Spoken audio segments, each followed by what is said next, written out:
함께 보실 하나님 말씀은 신약 성경 히브리서 1장 1절 2절입니다.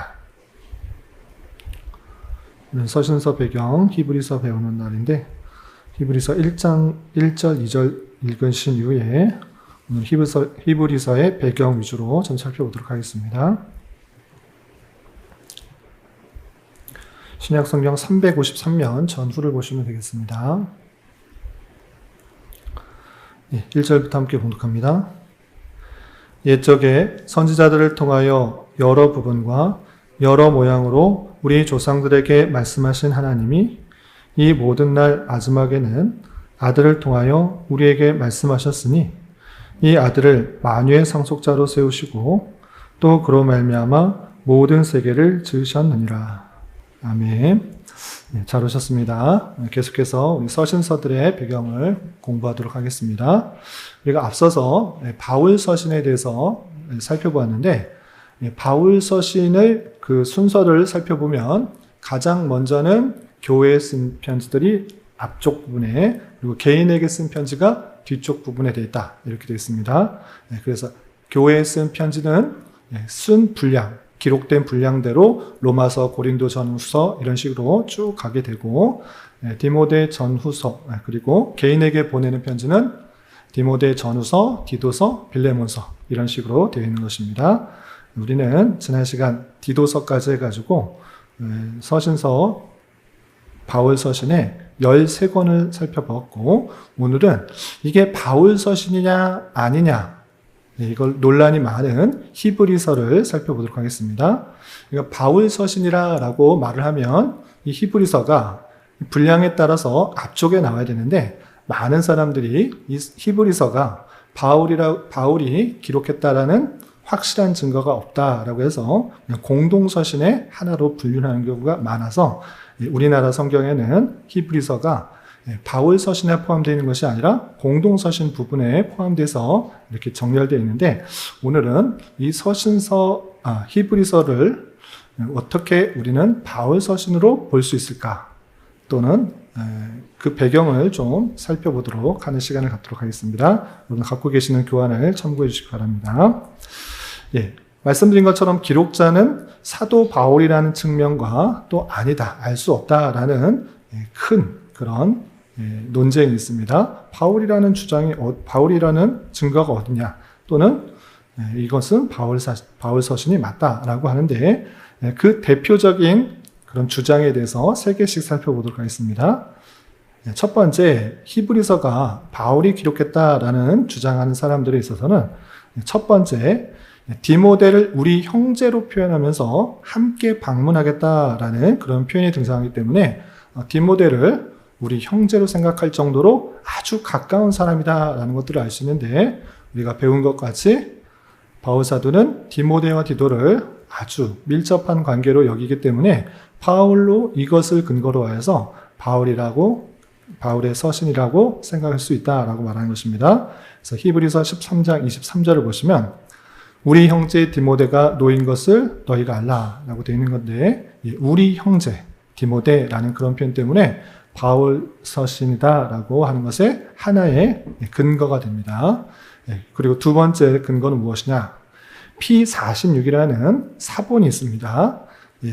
사본에 여러 사본들이 있는데 P46이라는 사본을 보시면 히브리서를 로마서와 고린도전서 사이에 그러니까 바울 서신에 포함하고 있는 것입니다. 그래서 이거를 근거로 하여서 이것은 바울 서신다라고 주장하는 경우가 있는 것입니다. 참고적으로 P라는 그런 것은 고고학적인 탐사와 발굴에 기인하여서 계속해서 새롭게 발견되는 파피루스들은 알파벳 이니셜 P에 위첨자로 붙여지는 그렇게 붙여지는데 46번째 발견된 사본이다라는 그런 뜻입니다. 이것에 대해서는 조금 더 자세하게 설명하겠습니다. 그리고 세 번째 근거는 무엇이냐? 라고 할 때 초대 교부 알렉산드리아의 클레멘스도 히브리서가 바울의 기록으로 아주 분명하게 말하고 있는 것입니다. 초대 교부가 아주 잘 알고 있는 그 성경에 대해서 이거는 바울 서신이야 이렇게 말했기 때문에 그것을 바울 서신이라고 받아들이는 게 당연하고 아주 자연스럽다 이렇게 주장한 것입니다. 기타 주장도 있지만 크게 세 가지를 들었습니다. 반대되는 주장도 있습니다. 어떤 주장인가? 첫 번째, 바울 서신과 도무지 비슷하지 않다. 우리가 로마서도 살펴보고 고린도 전후서도 보고 개인에게 보내는 편지도 쭉 살펴봤는데 항상 바울은 자신이 썼다라는 것을 밝혔는데 히브리서는 우리가 읽은 것처럼 자신에 대해서 밝히고 있지 않지 않느냐. 그렇기 때문에 저자가 바울은 자신이 썼다라는 그런 표현을 반드시 서신에 썼는데 이건 안 썼기 때문에 이거는 바울 서신이 아니다. 그런 특징과 다르다라고 말하고 있고 또 두 번째는 문체도 다르다. 다른 서신들에서 표현하는 그 글의 그 스타일과 문체들이 있는데 그거와는 좀 다른 독특한 특성이 있다라고 말하는 것입니다. 그리고 세 번째는 내용도 일반적인 서신에서 볼 수 있는 내용과 전혀 다른 내용이 있기 때문에 이건 바울의 서신과 좀 다른 특성이 있기 때문에 바울 서신이 아니다. 이렇게 말합니다.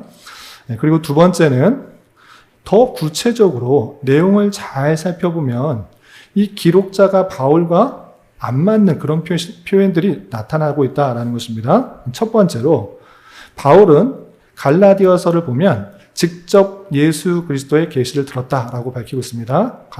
갈라디아서 1장 12절 보면 내가 예수 그리스도를 만나서 계시를 직접 들었다라고 말을 했는데 히브리서를 잘 살펴보면 계시를 들은 자들이 우리에게 확증했다라는 표현이 있습니다. 히브리서 2장 3절 보시면 제가 읽어드리겠습니다. 우리가 이같이 큰 구원을 등한히 여기면 어찌 그 보응을 피하리요. 이 구원은 처음에 주로 말씀하신 바요 들은 자들이 우리에게 확증한 바니라고 표현했습니다. 그러니까 주께서 말씀하신 자가 들었고 들은 자가 나와 함께 있는 우리에게 확증하였다. 이런 표현이 있기 때문에 이거 봐라. 바울이라면 직접 들었다라고 표현해야지 우리에게 들은 자들이 우리에게 확증했다라고 하면 다른 사람이지 않느냐 이렇게 주장하는 것입니다. 그리고 또 히브리서 13장 7절을 봤을 때 이거 바울이 아니라는 또 증거가 나타난다라고 표현하고 있습니다. 히브리서 13장 7절을 보면 이렇게 되어 있습니다.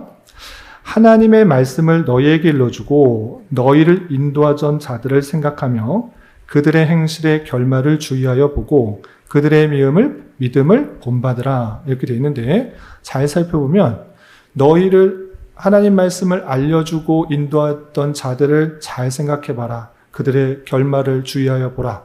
이 표현 때문에 그 사람은 이미 믿음의 생활을 하다가 고난받고 하나님께 갔구나. 이 세상을 떠났구나. 라는 것을 말하고 있는 것입니다. 그러니까 이 표현 봐라. 지금 예수님의 제자들, 사도들은 다 떠난 그런 상태고 이 히브리서는 한참 뒤에, 그것보다 한 세대 뒤에 기록된 것이다. 이렇게 주장한 것입니다. 나름 타당하다고 할 수도 있는데 이런 논란에 있어서 가장 핵심이 되는 것은 무엇인가라고 할 때 그 기록을 이런 것들은 그럴 수도 있고 아닐 수도 있는데 그 기록을 정확하게 따져보는 것이 중요합니다. 그래서 이 P46 성경 사본과 관련해서 아주 정확하게 연구하신 분이 있습니다. 그분이 김영규 교수님이라는 분인데 저를 가르쳐 주신 교수님이기도 하고 또 제가 밑에서 또 학위를 한 그 교수님인데 이분은 우리나라에서는 별로 유명하진 않은데 오히려 외국에서 훨씬 더 유명하신 분이십니다. 뉴욕 아카데미 정회원, 미국 과학진흥협회 정회원, 미국 화학학회 초청회원으로 해서 외국에서 오히려 이분의 학식과 그 연구 자료에 대해서 인정을 하고 받아들이고 그곳에서 거의 매년마다 초청해서 또 활동들을 하는 것을 보게 됩니다. 이분은 안양신학대학원에서 또한 대한신학대학원에서 조직신학 교수를 역임했는데 현재는 개혁주의 성경연구소에서 또 후학들을 가르치는 일들을 하고 계십니다. 그런데 이분의 논문의 중에 어떤 것이 있는가라고 할 때 P46 아까 말한 것처럼 성경에 사본들이 많이 있는데 46번째 발견한 사본이 그 연구를 해보니까 이것은 당연히 히브리서는 바울 서신이다 라고 표현하고 있는 것입니다. 그 근거가 무엇이냐고 할 때 P46의 41번째 장을 잘 살펴보면 다음과 같이 있습니다. 우리는 보면 이게 무슨 글자인가 잘 모를 수 있는데 이게 헬라어입니다. 헬라어를 쓴 것인데 이 헬라어의 내용을 살펴보면 이렇게 되어 있는 것입니다. 첫 번째 글자 잘 안 보이실 수 있는데 첫 번째 글자가 카이코테오스 호 아델포스라고 되어 있는데 무슨 뜻이냐? 그리고 형제 고아도라는 그런 말로 되어 있는 것입니다. 이 성경이 어디 쓰여 있느냐라고 하면 로마서 마지막 16장 23절에 있는 표현인 것입니다. 그리고 두 번째 글귀가 무엇이라고 되어 있는가 보면 프로스 헤브라이오스 이렇게 되어 있는 것입니다.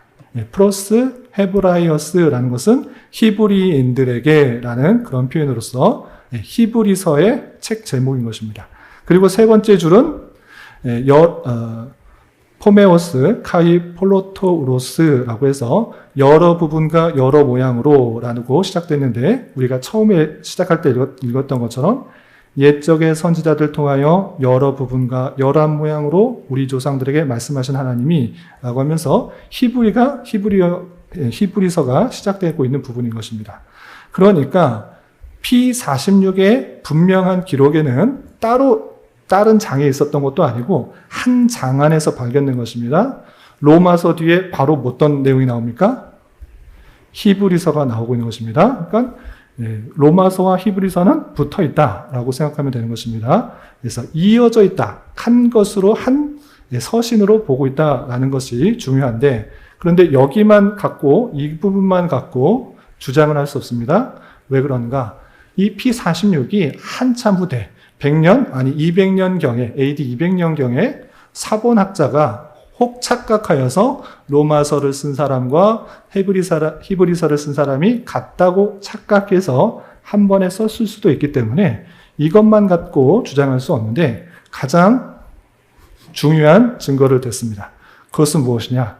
이 P46이 한참 후대 그들이 말하는 일반적인 자유주의 학자들이 말하는 대단히 후대 200년경 AD 200년경쯤에 기록되었을 것이다.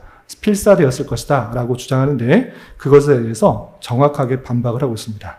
어떤 것을 말하는가 라고 할 때 이 왼쪽에 있는 여러분들 왼쪽에 좀 진한 색으로 되어 있는 이 P46의 그 한 부분이 히브리서 7장입니다.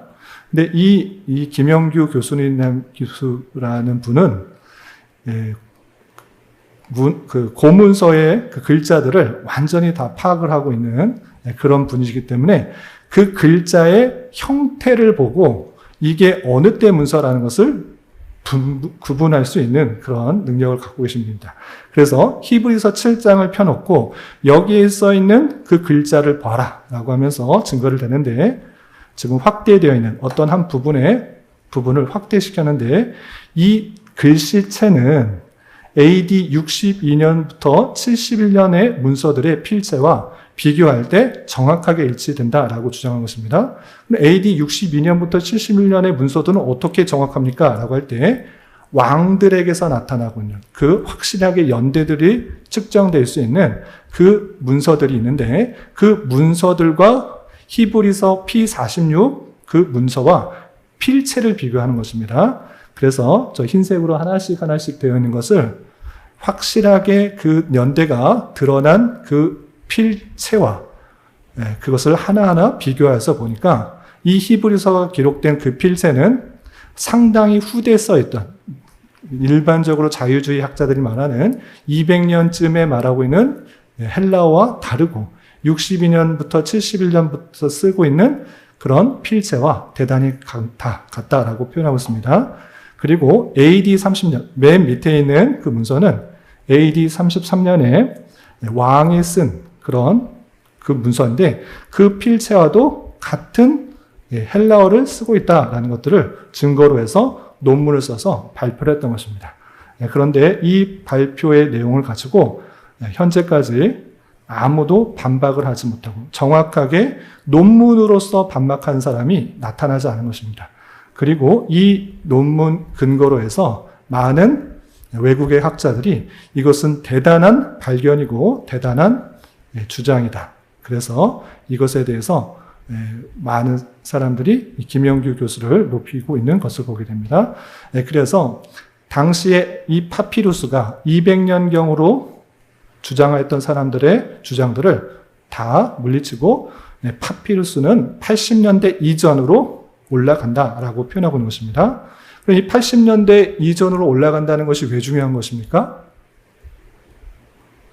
그러니까 사도들이 지금 활동하고 거의 이제 운명을 달리하고 바울 사도가 여러 것들을 기록하는 그때쯤에 필사된 것으로 말하고는 것입니다. 그러니까 이 로마서 뒤에 나오고 있는 히브리서는 후대 사람들이 잘 모르고 바울 서신을 묶어놓은 것이 아니라 당연히 이 로마서를 쓴 사람이 누구인지도 알고 히브리서를 쓴 사람도 누구인지를 알아서 당연히 같이 필사를 해놓은 것이다. 이렇게 표현한 것입니다. 그래서 상당히 근접한 시기에 누가 썼는지를 확실히 알기 때문에 로마서, 그 다음에 히브리서, 고린도전서, 고린도후서 이런 식으로 나가는 것이 아주 자연스러운 것이다 라는 것입니다. 그런데 후대 자유주의 학자들이나 성경 히브리서에 이런 증거들이 바울 서신이 아닌 것 같다고 해서 원래 헬라어 성경과는 달리 히브리서를 공동서신으로 뒤로 배치했다. 이렇게 이해하시면 되겠습니다. 그래서 우리는 이런 근거에 의해서 히브리서는 바울 서신으로 포함하는 것이 더 합당하다. 이렇게 생각하시면 되겠습니다. 그런데 많은 사람들이 그리고 여러분들이 갖고 있는 성경에서도 성경 책을 봐도 기록자, 저자는 익명이다. 알 수 없다. 이렇게 되어 있는데 그런 것도 그냥 참고로 알아주시고 바울 서신으로 알아두시면 크게 무리가 없을 것으로 생각합니다. 여기까지 이제 기록자에 대해서 살펴보고 그럼 수신자가 누구인가? 본문 자체에서는 정확하게 드러나 있지 않습니다. 바울 서신은 바울이 누구에게 썼다 이렇게 표현하고 있는데 그런 특징은 없습니다. 그러나 아까도 잠깐 살펴보았듯이 그 필사본에 책 제목이 있습니다. 프로스 헤브라임, 히브리 사람에게 라고 되어 있기 때문에 내용을 봐도 그리고 책 제목을 봐도 이것은 구약 성경에 대단히 익숙한 히브리인이다라고 생각하시면 되겠습니다. 그래서 히브리서도 히브리인이 대상으로 되어 있는 그런 편지다 이렇게 생각하시면 되겠습니다. 그리고 기록 연대는 AD 70년 이전으로 우리 생각할 수 있습니다. 어떻게 그렇게 알 수 있습니까? 사본하고 상관없이 원본에 쓰여진 것은 70년 이전이다라고 할 수 있는데 왜 그런가라고 할 때 내용을 쭉 읽어보면 제사 지내는 것, 성전 의식에 관한 이야기들이 대단히 많이 나오는데 그 내용을 보면 현재 시제로 표현하고 있다는 것입니다. 제사를 왜 드리는 것인지에 대해서 쭉 설명하는 것에 대해서 현재로 표현하고 있다는 특징이 있습니다. 그렇기 때문에 이것은 아직 예루살렘 성전에서 제사를 드리고 있다는 것을 의미하는 것입니다. 그런데 예루살렘 성전은 로마의 AD 70년 그것이 완전히 무너졌기 때문에 70년 이전이다라는 것들을 생각해 볼 수 있습니다. 그래서 많은 사람들이 이것은 거의 공통적으로 누가 기록했과는 상관없이 이것은 AD 적어도 70년 이전에 기록했을 것이다 이렇게 생각하고 있습니다. 그리고 내용을 보면 교회가 많은 핍박 중에 환난 중에 있다라는 것을 말하고 있고 고난 중에서도 믿음을 잃지 말아야 된다라는 것을 강조하기 때문에 AD 70년 이전인 대략 AD 60에서 65년경에 있었던 네로 황제의 핍박이 아닐까라는 것도 생각하고 있습니다. 기록 장소는 정확하게는 알 수는 없습니다. 내가 어디서 썼다라는 표현이 없는데 적어도 여기는 아니다라는 특징이 있습니다. 어딘가. 적어도 이탈리아, 로마에는 있지 않다라는 것을 알 수 있습니다. 왜 그런가라고 하면 히브리서 13장 24절에서 보시면 너희를 인도하는 자들과 및 모든 성도들에게 문안하라. 이달리아에서 온 자들도 너희에게 문안하느니라 라는 표현이 있습니다. 그렇기 때문에 이달리아에서 나에게 온 자들이 너희에게 문안한다 라고 했기 때문에 지금 이 기록자는 바울 사도는 이달리아에는 있지 않겠구나 라고 할 수 있습니다. 그래서 이달리아에서 나에게 온 자들도 너에게 문안한다 라는 표현이 있기 때문에 적어도 이달리아에는 있지 않겠구나 라는 것을 추측할 수 있습니다. 그리고 내용을 쭉 살펴보면 예루살렘이 본향이라는 것들을 거부하고 참된 본향은 하나님께서 주신 하늘나라라는 것들을 계속해서 말하고 있기 때문에 또 유랑하고 있다라는 것들을 좀 살펴볼 수가 있고, 또 성도들의 나그됨을 강조하는 여러 표현들이 등장하고 있기 때문에 이 기록자도 지금 유랑하고 있는, 또 나그네와 같은 모습을 하고 있는 것으로 생각할 수 있습니다. 그러는 가운데 기록했을 것으로 추측하는 것입니다. 내용들은 다음 시간에 더 자세하게 살펴보겠습니다. 그렇다면 여기서 중요합니다. 이제 오늘의 핵심, 히브리서를 왜 기록했을까? 바울 사도가 유랑하면서 또 이탈리아를 제외한 여러 곳을 돌아다니면서 히브리 사람들에게 왜 이것을 썼을까? 이 배경을 잘 알아두시면 성경을 읽는데 도움이 됩니다. 첫 번째, 히브리 사람들, 혈육적으로 유대인이라고 말하는 그 히브리 사람들은 시간이 많이 지났음에도 불구하고 이 말씀과 그 제도에 대해서 듣는 것이 대단히 둔하였기 때문입니다. 히브리서 5장 11절 12절 성경 앞에 스크린을 보고 같이 한번 읽어보겠습니다. 시작. 멜기세덱에 관하여 우리가 할 말이 많으나 너희가 듣는 것이 둔함으로 설명하기 어려우니라. 때가 오래되었으므로 너희가 마땅히 선생이 되었을 터인데 너희가 다시 하나님의 말씀의 초보에 대하여 누구에게 가르침을 받아야 할 처지이니 단단한 음식을 못 먹고 젖이나 먹어야 할 자가 되었도다.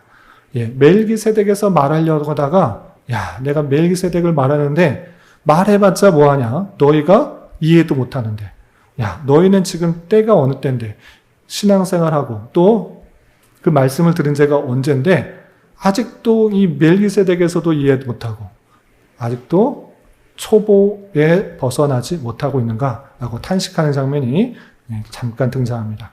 이런 모습을 통해서 이 수신자는 많이 들었지만 아직 깨닫지 못하고 이해하지 못하는 것들이 많아서 답답하고 또 신앙이 지식적으로도 잘하지 못한 그런 특징들이 있는 것을 보게 됩니다.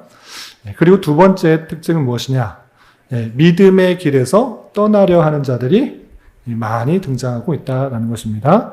우리 히브리서 6장 4절부터 6절까지 스크린을 보고 같이 한번 읽어보겠습니다. 시작. 한번 빛을 받고 하늘의 은사를 맛보고 성령에 참여한 바 되고 하나님의 선한 말씀과 내세의 능력을 맛보고도 타락한 자들은 다시 새롭게 하여 회개하게 할 수 없나니 이는 그들이 하나님의 아들을 다시 십자가에 못 박고 드러내놓고 욕되게 함이라. 여기서 중요한 표현인데 한 번 빛을 받고 하늘의 은사를 맛보고 성령에 참여한 바 되고 라고 하면서 하나님의 은사를 맛보고 성령에 참여해서 믿음의 길을 갖고 있는 그런 사람이 있었습니다. 그런데 타락한 자들은 다시 새롭게 하여 회개할 수 없다. 이렇게 표현하고 있습니다.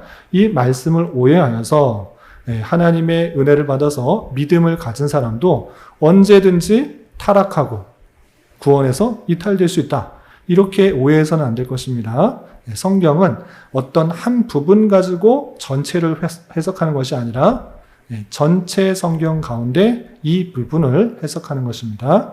그렇기 때문에 이 부분을 오해하여서 한번 믿음의 길을 가다가도 또 실족하여서 구원에서 이탈될 수 있다, 타락할 수 있다 이렇게 말하는 것이 아니라 하나님의 예정 가운데 있지 않은 사람도, 하나님의 택함을 받지 않은 사람들도 언제든지 은혜를 봐서, 하나님의 은혜를 받아서 신앙에 있는 모습으로 보일 수도 있다. 이렇게 생각하시면 오해가 없을 것입니다. 이렇게 처음에는 믿음의 길을 잘 가는 것 같아 보이지만 이런 모양 저 모양 고난이 닥치고 또 여러 가지 시험이 닥치고 미혹이 닥쳤을 때 그 믿음의 길을 떠나서 타락한 자들은 다시 새롭게 하여 회개할 수 없다. 이렇게 표현하고 있는 것을 보게 됩니다. 이와 같이 그 신앙 가운데 잘 있다가 여러 가지 이유로 그 믿음의 길에서 떠나는 그런 사람들이 나타나고 있다는 것을 생각해 볼 수 있습니다. 히브리서 10장 26절부터 27절도 비슷한 표현인데 제가 읽어보겠습니다. 우리가 진리를 아는 지식을 받은 후 짐짓 죄를 범한즉 다시는 속지 않은 제사가 없고 오직 무서운 마음으로 심판을 기다리는 것과 대적하는 자를 태울 맹렬한 불만 있으리라 라고 하면서 한번 진리를 알고 또 믿음의 길을 갔다가도 또 여러 가지로 그 길을 떠났을 때 하나님의 심판들이 있다는 것들을 살펴볼 수 있습니다. 그리고 세 번째 특징은 무엇인가? 아까도 잠깐 말씀드렸는데 성도들이 고난의 큰 싸움을 통과했다라는 것을 알 수 있습니다. 믿음 생활하는 가운데 있어서 항상 평안한 길이 있었는가? 그렇지 않고 고난의 길, 그것도 큰 싸움을 통과하였다라는 것을 알 수 있습니다. 히브리서 10장 32절 같이 한번 읽어보겠습니다. 시작. 전날에 너희가 빛을 받은 후에 고난의 큰 싸움을 견디어낸 것을 생각하라. 이런 표현 때문에 지금 초대교회 당시에 하나님의 말씀을 들었기 때문에 그들이 평안하고 안락한 삶을 쭉 가지면서 신앙생활한 것이 아니라 그 가운데 고난의 큰 싸움이 있다는 것을 우리 확인하게 됩니다. 이렇게 성도들의 가는 길에 있어서는 이렇게 고난 또는 역경, 환난들을 만나게 되는데 그 가운데 큰 싸움을 견디어내고 있는 성도들이다라는 것을 확인해 보게 됩니다. 그리고 아까도 이걸 기록자가 누구인가라고 할 때 논란이 되었던 부분인데 이런 표현도 있습니다. 히브리서 13장 7절 같이 한번 읽어보겠습니다. 시작. 하나님의 말씀을 너희에게 일러주고 너희를 인도하던 자들을 생각하며 그들의 행실의 결말을 주의하여 보고 그들의 믿음을 본받으라. 그들의 믿음을 본받으라. 너에게 믿음을 가르쳐주고 또 인도하던 자들 믿음 본받아라 라고 하는 그 말 가운데 어떤 말씀이 표현되느냐. 그들의 행실의 결말을 주의하여 보고 라고 하는 표현이 있습니다. 이를 통하여서 지금 그 히브리인들에게 복음을 전해주고 또 인도해줬던 그 지도자들이 지금 더 이상 존재하지 않고 믿음에 따라 순교의 자리로 갔구나 이렇게 생각해 보는 것입니다. 그러면서 믿는 그 삶이 항상 좋은 결말로 드러나는 것이 아니라 때로는 알 수 없는 그 인도하심 가운데 순교의 결말로 드러나고 있으니 그럴지라도 순교당한다고 믿음을 버리지 말고 도망가지 말고 그런 믿음을 본받아라. 네가 갖고 있는 그 믿음을 더욱더 잘 지키라 라고 하는 것을 보게 됩니다. 그런 가운데 지금 히브리서의 상황은 어떠한가? 그들을 친절하게 인도해 주던 지도자들이 더 이상 존재하지 않고 순교를 당하고 있는 그 모습들을 생각해 볼 수 있습니다.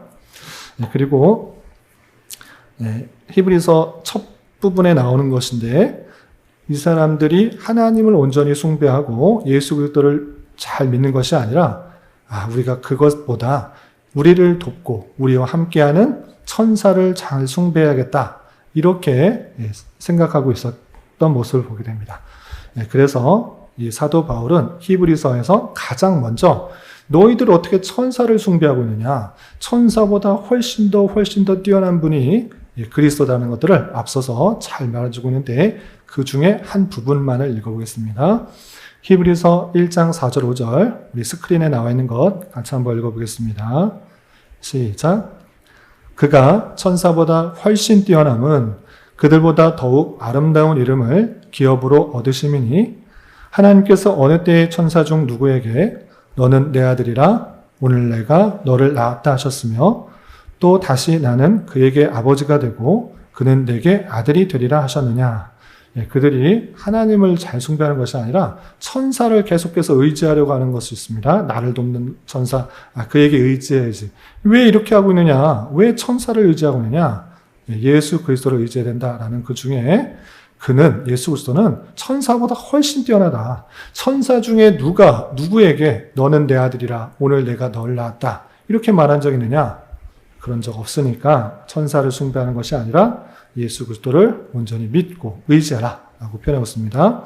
여기서도 중요한 표현이 있는데 옛날 복음성가 중에 너는 내 아들이라 오늘 내가 너를 낳았다. 이런 표현을 그냥 직접 나에게 적용하면서 위로받는 경우가 종종 있는데 성경을 잘못 적용하는 것입니다. 하나님께서 우리를 낳으신 것이 아니고 우리를 양자 삼아 주신 것입니다. 너를 낳았다라는 그 표현들은 오직 예수 그리스도에게만 표현되는 것입니다. 성경을 잘못 적용하면 안 될 것입니다. 그래서 시편 2편에 있는 그 말씀을 근거로 해서 예수 그리스도께서 하나님 아버지로부터 너는 내 아들이라 오늘 내가 너를 낳았다 이렇게 말씀하신 것은 사람에게도 아니고 천사에게도 아니고 오직 예수 그리스도에게만 허용되는 것이고 그렇게 뛰어난 분이심으로 예수 그리스도를 온전히 믿어야 된다라고 표현하고 있습니다. 그러니까 다시 돌아와서 그때 당시에 여러 가지 힘들고 어려운 상황 속에서 하나님을 의지하기보다는 천사를 의지하고 다른 것을 의지하는 그런 모습들이 있었다는 것을 확인하게 됩니다. 마지막으로 어쩌면 이것이 가장 핵심적인 내용인데 그들이 구약 제사를 알고 있으면서도 그 구약 제사가 무슨 뜻인지를 올바로 이해하지 못하고 있었다는 것입니다. 그 내용이 히브리서의 가장 중심을 잡고 이야기하고 있는데 다 읽지는 않고 히브리서 8장 1절 2절 같이 한번 읽어보겠습니다. 시작. 지금 우리가 하는 말의 요점은 이러한 대제사장이 우리에게 있다는 것이라. 그는 하늘에서 지극히 크신 이의 보좌 우편에 앉으셨으니 성소와 참 장막에서 섬기는 이시라. 이 장막은 주께서 세우신 것이요 사람이 세운 것이 아니니라. 이런 것을 통하여서 너희들이 왜 성막 만들었느냐? 왜 성소를 구분해 놨느냐? 거기에 왜 대제사장이 들어가야 되느냐? 대제사장은 왜 염소를 잡고 소를 잡고 그렇게 피를 흘려야 되느냐? 그것을 수천 년 동안, 천여 년 동안 그것을 계속해 왔음에도 불구하고 이해도 못하고 반복하고 있는데 그것을 제대로 해석해 주는 것이 어디냐? 히브리서인 것입니다. 구약의 레위기 특히 여러 제사 제도가 나오는데 그 의미가 무엇인지 히브리서를 통해서 제대로 해석하고 있다. 그래서 그들이 이해하지 못하고 있어서 이것을 해석해 주고 있는 그런 모습을 보게 됩니다. 이렇게 6가지 정도의 그 히브리서의 상황들을 통하여서 이것을 기록하면서 크게 4가지 목적을 이루도록 하고 있습니다. 첫 번째는 수신자들이 고난의 큰 싸움을 통과하고 나서 두 번째로 교회를 인도하던 자들이 죽은 후에 때가 오래 지냈지만 듣는 것이 둔한 것을 안타까워하면서 예수 그리스도에 대한 신앙을 견고하게 하기 위해서 썼다. 이렇게 생각하시면 되겠습니다. 앞에 보신 6가지 상황들을 종합하여서 큰 고난들을 이겨나고 통과한 이후에 또 교회를 인도하던 자들이 또 함께 있지 않은 그런 모습들, 그리고 때가 오래 지났지만 듣는 것이 둔하고 또 여러 가지 제사 제도에 대해서 이해하지 못하는 것을 안타까워하면서 바울 사도는 너희들이 믿어야 될 것은 천사도 아니고 또 신앙의 지도자, 그 사람들이라기보다는 오직 예수 그리스도를 믿는 것, 그리고 믿음의 참 모습이 무엇인지를 잘 알려주는 것이 히브리서다. 이렇게 생각하시면 되겠습니다. 그래서 히브리서의 특징을 3가지로 요약하면 가장 핵심적인 것, 구약의 의식법, 제사를 드리는 것, 대제사장이 왜 이런 것들을 해냈는가, 대제사장이 성소로 간 이유가 무엇인가, 예수 그리스도께서 하늘로 가신 이유가 무엇인가, 이런 것들을 아주 잘 설명해 주고 있는 특징들이 있습니다. 그래서 구약의 제사 제도를 제대로 이해하기 위해서는 히브리서의 내용들을 바르게 잘 아는 것이 중요합니다. 그리고 히브리서라고 해서 편지 글이라는 그런 말로 붙어 있지만 내용을 쭉 살펴보면 서신적인 특징보다는 신앙 고백적 설교의 특징이 드러납니다. 그렇다고 편지글이 아니다라는 것은 아닙니다. 히브리서 맨 뒤를 보면 누구에게 안부하라, 누구에게 문안을 전하라. 이렇게 편지 글의 형식들이 나타나고 있습니다. 그러나 그 내용은 아주 짧게 드러나고 전체적인 것은 고난과 핍박 속에서 이겨낸 성도들에게 아직도 둔하고 듣는 것이 둔하고 의식법이 무슨 뜻인지 알지 못하는 성도들에게 예수 그리스도께서 어떤 일들을 행하셨는지를 잘 깨달아 믿음 가운데 온전히 서라. 이렇게 설교하는 내용이 강조되어 있다. 서신적 특성보다 신앙 고백적 설교의 특징이 잘 나타난다. 이렇게 하시면 되고, 마지막으로 이들이 전혀 모르는 내용들을 새롭게 알려주는 것이 아니라 이미 어렴풋이 알고 있는 내용들을 더욱더 확실하게 알려주고자 하는 특징이 있습니다. 어떻게 그렇게 말할 수 있느냐라고 할 때 더욱 좋은 또는 완전하게, 온전하게 이런 말들이 대단히 많이 등장합니다. 그래서 이런 것도 좋으나 더욱 좋은 것이 이거다라는 표현이 13번, 또 완전하고 온전하게 하기 위해서 라는 말이 14번이라는 나오는 것을 통하여서 어렴풋이 그리고 대략적으로 알고 있는 그런 신앙적 내용들에 대해서 그치는 것이 아니라 더욱더 바르게, 확실하게, 완전하게 알려주고자 이 히브리서를 썼다. 이렇게 생각하시면 되겠습니다. 이와 같이 바울 사도가 다른 서신과는 달리 본인의 특징들을 본인의 이야기를 드러내고 있지는 않지만 그럼에도 불구하고 신앙적인 지식이 있는 히브리 사람들, 구약적 배경과 또 제사제도에 대해서 어느 정도 알고 있는 그 성도들에게 고난과 핍박 속에서도 바른 믿음을 가지고 올바르게 살아가게 하기 위해서 더욱더 잘 믿게 하기 위해서 이 히브리서를 썼다. 이렇게 정리하시면 되겠습니다. 그리고 구조는 대략적으로 하나님의 아들 예수, 대제사장인 예수, 성소에 들어가신 예수, 또 믿음의 예수, 그리고 종결, 편집글의 마지막 부분으로 되어 있다. 이렇게 구조에 대해서는 대략적으로 생각하시면 되겠습니다. 여기까지 히브리서의 배경 위주로 좀 살펴봤고 다음 시간에는 히브리서의 내용이 무엇인지 그 내용 위주로 살펴보도록 하겠습니다. 그럼 기도하고 마치겠습니다. 하나님 아버지 감사합니다. 오늘 바울 서신의 마지막 부분에 있는 히브리서의 배경과 또 상황에 대해서 살펴봤습니다. 바울 사도가 또 히브리 성도들에게 여러 가지 힘들고 어려운 상황 속에서 믿음을 더욱더 견고히 하고자 또한 의식법으로서의 여러 가지 제사제도가 어떤 의미를 갖고 있는지를 더욱더 분명히 잘 알게 하고자 쓴 이 히브리서를 통하여서 우리 또한 예수 그리스도에 대한 참된 믿음과 또한 그 믿음으로서의 이 땅에서의 삶이 어떠한 것인지를 잘 깨닫고 또 주님께 더욱더 잠대히 나아가며 또한 주님을 기쁘시게 하는 성도로서 또 잘 세워질 수 있도록 인도하여 주시옵소서. 주님, 돌아오는 주일에는 성찬 예식과 또 윷놀이 한마당 교제의 시간이 있습니다. 주님께서 우리를 얼마나 사랑하시고 아끼셨는지를 또 눈으로 목도하며 감사하는 은혜의 시간이 되게 하여 주시고 또 성도의 윷놀이를 통하여서 성도 간의 친밀한 교제를 나누고 하나 되는 그런 은혜의 시간이 될 수 있도록 인도하여 주시옵소서. 주님, 교회 내에 육체의 질병과 연약함으로 몸이 불편하고 또 병원에 치료를 받는 여러 성도들이 있사오니 주님 함께 하셔서 건강하게 잘 회복될 수 있도록 인도하여 주옵시고 또 직장과 사업장의 문제로 고민하며 또 기도하는 여러 성도들 가운데 함께 하셔서 우리의 기대와 소망보다 훨씬 더 풍성한 것들로 채워주시고 입혀주신 것들을 잘 경험할 수 있도록 인도하여 주시옵소서. 또한 이 자리에 함께하고 있는 교회 학교 친구들 제어 명철을 더하여 주셔서 맡겨진 학업들 잘 감당케 하여 주시고 또 방학 기간 동안에 알차고 또 보람되게 잘 지내게 하여 주시고 주님께서 원하시는 그런 성도의 모습으로 잘 성장할 수 있도록 은혜를 더하여 주시옵소서. 돌아가는 발걸음도 안전하게 지켜주실 줄 믿으며 이 모든 말씀 예수님의 이름으로 감사히 기도드리옵나이다. 아멘.